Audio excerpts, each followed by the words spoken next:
కుదురుపాక మనవడిగా వచ్చా, గ్రామాన్ని అభివృద్ధి చేస్తా, ప్రాజెక్ట్ నిర్మాణంలో అమ్మమ్మ ఇల్లు పోయింది, ముంపు గ్రామాల బాధలు నాకు తెలుసు, మా ప్రభుత్వంలో అందరికీ న్యాయం చేశాం, కుదురుపాక స్కూలు ప్రారంభోత్సవంలో కేటీఆర్.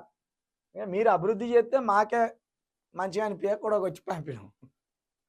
మొత్తం రాష్ట్రం మొత్తం అభివృద్ధి చేసిందట, కానీ మనకే ఇండ్లు లేక, జాగలు లేక, బట్టలు లేక మనం ఇంకా బుచ్చగాన్ల లెక్క చెప్తానమాట. వాళ్ళు ఇచ్చినాయని దాచిపెట్టుకొని కేటీఆర్ గారు చెప్తాను.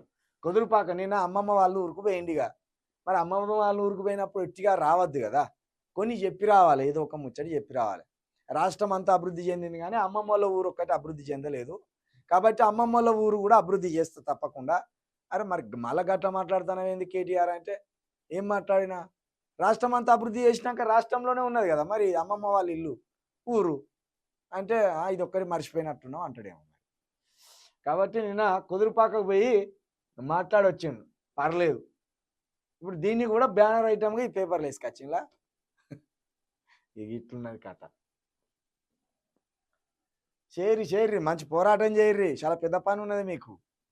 నిద్ర పోవద్దు మీరు, ఎందుకంటే మీరు మంచిగా చేస్తారేమో అని మీ చేతిలో పెట్టినాం. మీ నాయనకు మీకు కళ్ళు ఎత్తికెక్కినాయి, తీసుకపోయి మూలన కూర్చోబెట్టాం.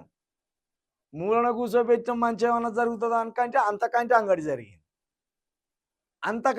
జరిగింది, ఆగమైపోతాను. కాబట్టి మీకు పని ఉన్నది, చేతి నిండా పని ఉన్నది మీకు. మీరు అస్సలు కునుకద్దు, నిద్రపోవద్దు మీరు.